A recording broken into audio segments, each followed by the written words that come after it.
Mr. Sunil Duggal, former CEO at Dabur, and Amnish Aggarwal, Head of Research at Prabhudas Lilladher, joining us on the show right now. Thank you so much for your time.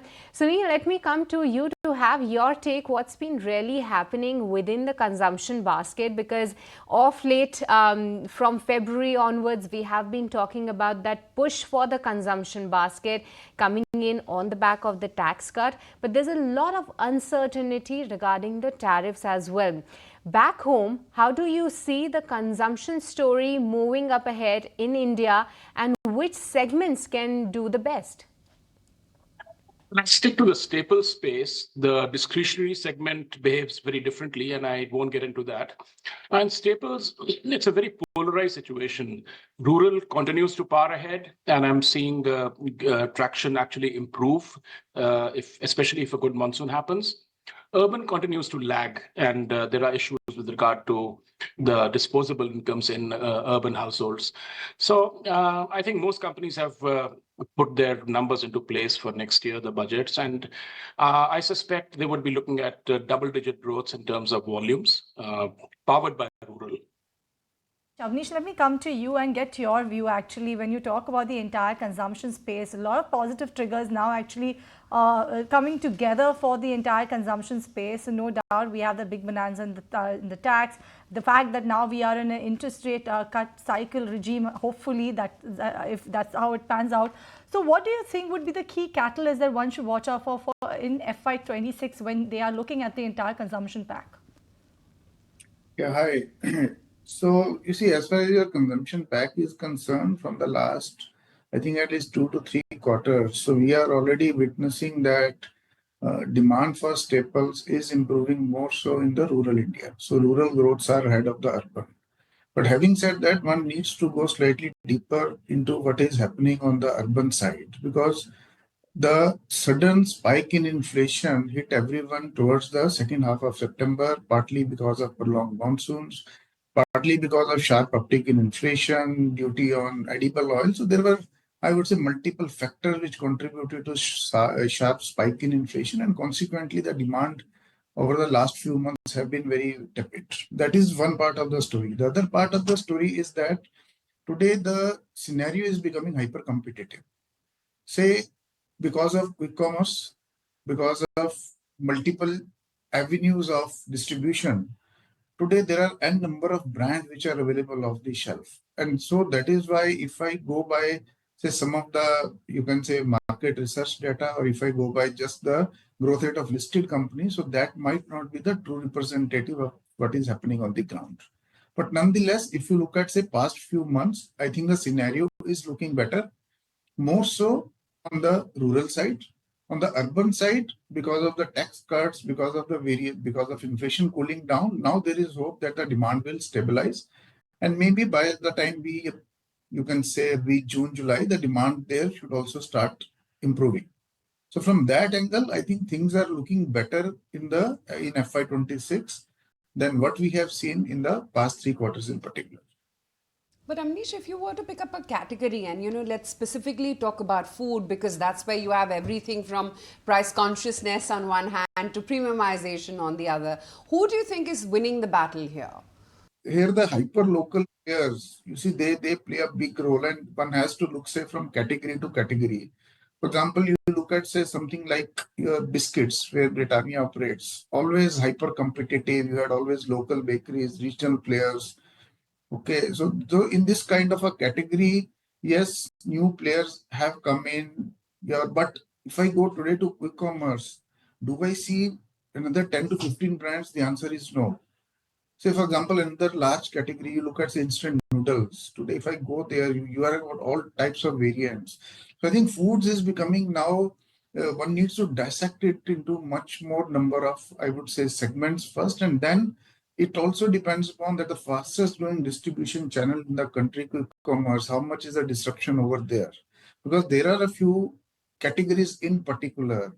For example, if you look at, say, your breads, you look at instant noodles, you look at, say, other grocery items. Today, the fragmentation and the competition there is rising at a pace which we have not seen in the past.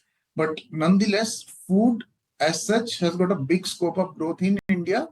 But having said that, this growth now needs to be, I think, much more, it will be much more fragmented.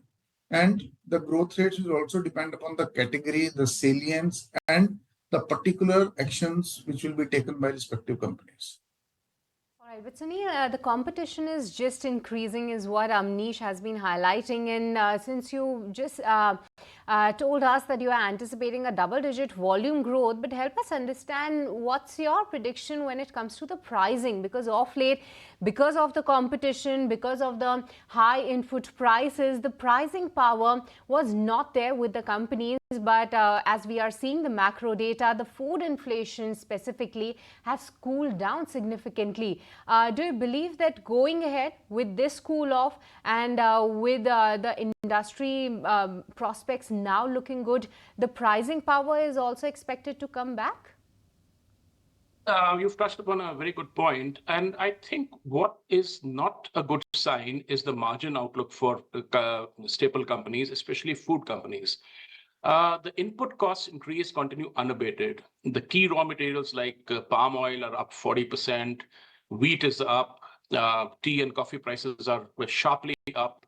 So while we can look at, if we are being a little optimistic, at a double-digit volume growth, the margin outlook is far cloudier. And I think companies are still struggling to see how pricing can mitigate the sharp increase in input costs. If they may succeed or they may not. But I would think that the margin growth or margin expansion in the current fiscal for staple companies, particularly food companies, is going to definitely lag the top line. And this may continue till the inflationary fires are cooling off. This would transcend rural and urban. So definitely there is a lot of concern amongst consumer companies about how the margins are going to pan out. Right. Mr. Duggal, I wanted to get your view also the fact that you have a lot of competition has been there. But what do you think will set these companies aside, given the fact that the competition is ever rising and there are so many sub-segments now when you talk about the consumption space, the one actually has to watch out for, be it foods or be it retail. What's your sense? What will set these companies aside? Because you have to be constantly innovating. You have to make sure that you are able to disrupt that market? Well, you have to continue to innovate. And in the urban space, you have to ride the new distribution platforms like quick commerce, etc. We shouldn't see quick commerce as a threat, the staples companies, but as an opportunity. Having said that, the companies who are able to master the intricacies of the supply chain of the QCom companies will be winners. At the end of the day, these companies are going to sell the same product. So I don't see them as a threat so much. I see them as a platform which offers opportunities, and the threat can happen if we are unable to master the intricacies of these platforms. Which companies do you believe will be able to mitigate that risk? And like you are also hoping for a good second half versus the first half of this fiscal, which companies can actually do better? As Mr. Duggal also said, that the raw material scenario is very cloudy. Now, I would go a step further that this raw material scenario, if you look at over the past few years, it has changed dramatically. And one big factor there is the impact of global warming. Because we are having sudden heat waves, sometimes very heavy rains, droughts. So that is resulting into a lot of volatility in the agricultural production. And it is not only in India, but globally. For example, last year, due to that, we had got not very favorable crops in, say, your coffee, cocoa, or even the leaf tobacco. So my sense is that the companies and this volatility is not going to be over. It is going to be stay, and it is like a new normal.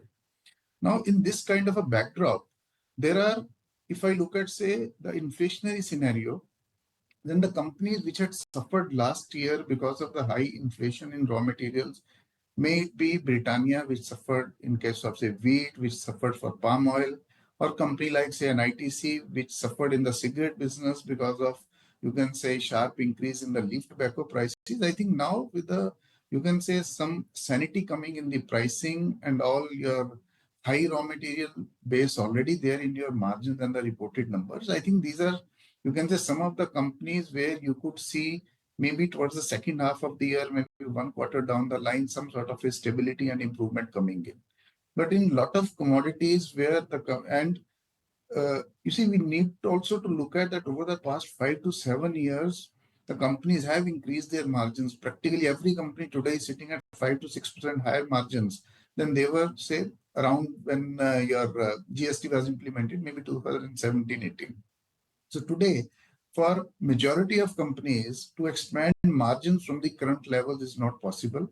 So you will get alpha only in companies where the margins last year have come under some sort of a pressure due to high, you can say, inflation in the raw materials. I think Britannia, ITC, maybe at some point of time liver, but the alpha there might not be that much. Right. Amnish, I just wanted to take the liberty to actually ask you about the QSR space at this point in time. How is this one looking to you? Do you think that now a lot of interest will come back in the QSR space? It was long forgotten after the rise of the quick commerce segment. You see, QSR space, actually, you see, these are all, if you look at the small ticket items. And because of the increase in the disposable income which is expected, the QSR space actually should be a beneficiary of that. That is one. The second is that most of these companies, they have not been doing well over the last last, I would say, year and a half at least. And so now in the coming quarter, the base for many of these companies is now much favorable than what we have seen in the past. So many of these companies, I think today, if you look at, say, particularly FY25 EPS for many of these companies, it might be anywhere between 50 to 90% lower than the peak which they made 2 years back. From these levels, in terms of numbers, I think recovery is visible and you will see very high numbers in terms of profit growth. And I think by the time we reach FY26-27, they should be back in terms of profitability where they were, some of them, they were in FY23-24. So to that extent, there could be some excitement in this stock, but are these stocks very cheap in terms of absolute valuations? So I think they are not cheap, but definitely there is a growth revival. And usually when the growth revival happens, there is some excitement around the stocks and there is some returns which are yet to be made. All right, then we leave it there. Thank you so much, Amnish, as well as Mr. Duggal, for joining us on ET Now to talk especially about the consumption pack and the themes and the key drivers that one should watch out for when you talk about this particular segment.